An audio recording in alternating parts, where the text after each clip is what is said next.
When you're purchasing a home for the first time, there can definitely be some unexpected costs that come up. So today we're talking about some of those expenses so that you can feel a little bit more prepared. Hey guys, I'm Marissa and welcome back to my channel, The Budgeting Life, where we talk about budgeting tips to help you win with money. Today's video is one that I recorded with my friend Kelly from Freedom in a Budget when we were at FinCon in Washington, D.C. It was so much fun to sit down with her, and we are both in the same stage of life where we are purchasing homes.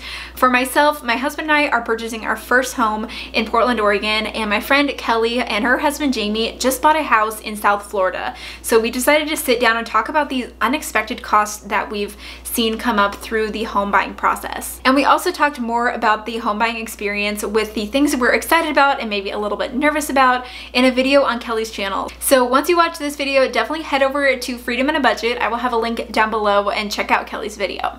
So here we have Kelly from Freedom in a Budget, and we are sitting down to talk all about houses. So Kelly, you and Jamie just recently bought a house. Yeah. And when did you guys move in?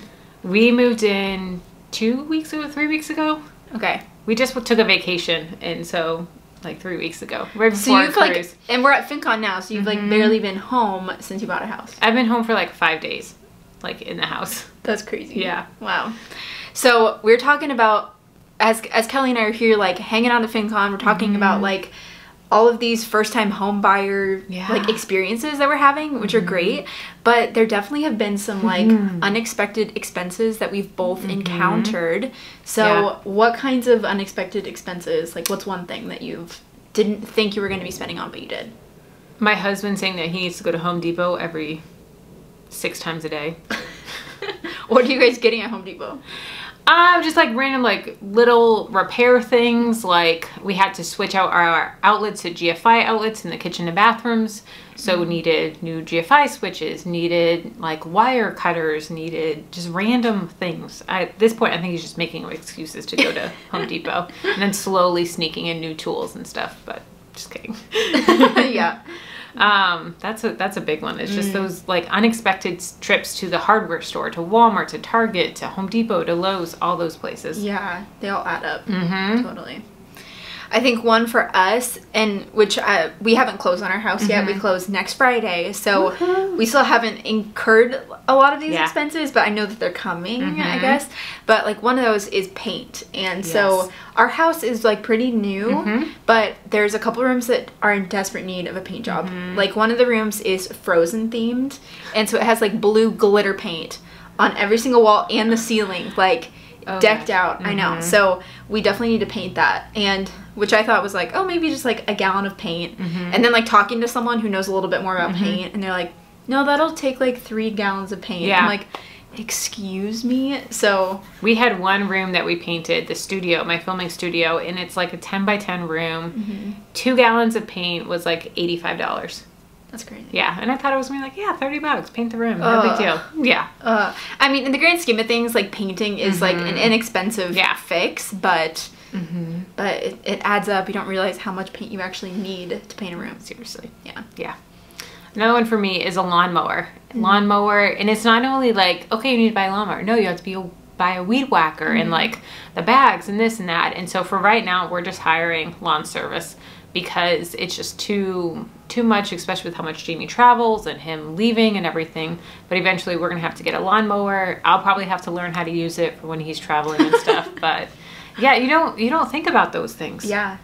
Okay, this is kind of a random question because in Oregon, like we only mow yards like spring and summer, and maybe like once in the fall, because that's when like it's actually growing, when it's sunshiny. So do you have to mow it like all year round? Oh yeah. Like you're out there in January, like oh yeah, for sure. Okay. It slows down a little bit in the winter. I think our lawn guy said he'll do it every other week in the winter, but then in the summer it's 1 to 2 times a week. Oh my gosh, because it rains so much. Yeah. Wow. Yeah. Dang. Right now it's just weeds that we're cutting. But then we're having to do sod and all that stuff, like all that stuff that you don't think about. And thankfully we actually have these really cool palm trees that are apparently like 10 grand a piece. That we're really lucky that we have. But we have all this landscaping that needs to be done, and it's crazy. That's crazy. Yeah.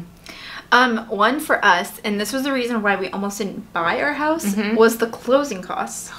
That can be just so confusing. And I thought that I knew that we were going to have closing costs, but I didn't know like how much and how that was all going to work out until I was actually in the home buying process. Yes. Which is so difficult when you are like saving for that down payment. And then I was additionally like, I just didn't know how much closing costs would be. And I've shared on my channel, but like we almost didn't buy the house that we bought because we were like sitting down to sign the offer. Yeah. And then our realtor was like, oh yeah, and this additional like $5,000 of prepaid taxes. And I was like, wait, what? And so it was just like overwhelming to think of how much you have to do in closing costs. Thankfully, we were able to like take a step back and regroup and look at our budget and see, okay, we actually can still afford that. It'll be okay. And we actually got like an additional seller's credit back, which helped to cover a lot of those closing costs. But that can just be like, you have no idea. I mean, we still haven't even closed on our house yet, so I still don't know exactly how much we're even spending in closing costs. I have like a better idea, but it's still like I don't know exactly how much until like the day of signing, you know. And it changes. Like our closing costs, they changed like 4 times. Yeah. Up until I think the day before. So what we ended up doing is when we had to send money to the title company, a wire transfer, we sent extra. Because if you don't send enough and they need another wire, it can delay it a couple days. So they were able to issue us a check for that. So they were like, pay extra. I think we paid like $500 extra so that if like numbers changed a little bit, because they had changed by like $20, you may have to wait 3 days for a wire transfer. And so that was a big thing for us, just making sure, and just down to the last day it can change. Yeah. Looking back, like I definitely should have been more prepared in saving for closing costs. And going through this process, Jacob and I have even talked about like it would be so cool of like when we have kids someday, like maybe not saving for like a down payment for them, but at least saying like, hey, you save for the down payment, we'll cover the closing costs, just because this has been such like a weird, confusing situation. What about you? What else? Another one for us is hurricane windows. Oh. You know, we live in Florida, South Florida, and we just missed a huge hurricane. Like, literally just missed it. And we didn't have hurricane windows, and we're in the process of getting hurricane windows and researching, but it's like 20 grand for hurricane windows. It's ridiculous. And it can take up to like 6 to 8 weeks to get them as well. So it's such a long process, especially with hurricane season. Yeah. It's scary, and it's crazy expensive. And then you get like a $200 a year credit on your insurance, and which is not worth it. But need to have those windows because hurricanes. So another one that we are actually not really spending on, but I know a lot of people do, is furnishing a home. And like seeing a bunch of friends who are buying houses right now and like spending a ton of money on like getting all the new furnishings, those can definitely add up. And that is something right now that like, I mean, we're spending all this money putting down on the house, and our house is going to be twice as big as our apartment, but we have just like decided that like it's gonna be okay that our house may have a couple empty rooms right now, and we're gonna have like a fund and put money into it every month to save for additional house you know, furnishings. But for right now, that isn't like an issue that, or, you know, something that we're wanting to spend a lot of money on. So I definitely know that people can spend like $10,000 or even more just moving into a house and getting all those extra furnishings, but we will go ahead and wait on that for a little bit. We did a lot of those upgrades when we got married, and like upgraded our bed, upgraded our couch, and thankfully everything fits perfectly. Oh, that's great. In the new house. But we do need like a new dining room table, but we're not rushing to do that. We want to like wait, find a good deal, find something we really like, and not just the first thing we find. Yeah. That's good. Okay, do you have one last one for us? Yes, the last one is just having an extra like $5,000 of unexpected expenses. You know, there's so much stuff that comes up, like all those trips to Lowe's and Home Depot that I talked about. All of those add up. And then also things like minor upgrades. Like we got a Ecobee, which is like a Nest. We got the Ring. We got little things like that. There's so many unexpected expenses that come up when in the first, like, I would say 6 months of owning a house. Like our garage door needs maintenance. Like it sounds like it's going to fall off every time you open it. And little things like that that you don't expect of just having that. So you don't have to dip into your emergency fund. And yes, your emergency fund is there so you don't go back into debt, but I don't want to dip into that. So just having that buffer in your budget for whatever comes up.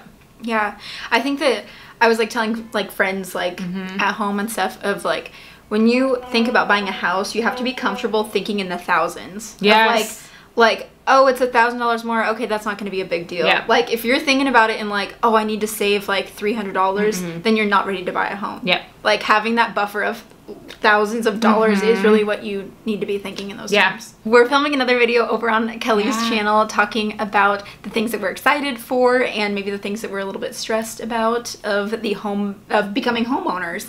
So definitely head over to her channel and check that out as well. Yes, thanks. Come on over, guys. Thank you guys so much for watching and hanging out with Kelly and I. Don't forget to give this video a thumbs up if you enjoyed it. And also don't forget to subscribe to my channel if you are new. And leave me a comment down below and let me know what is something that you are maybe nervous about for buying a house if you haven't bought one yet. And if you are a homeowner, what was an unexpected cost that you incurred?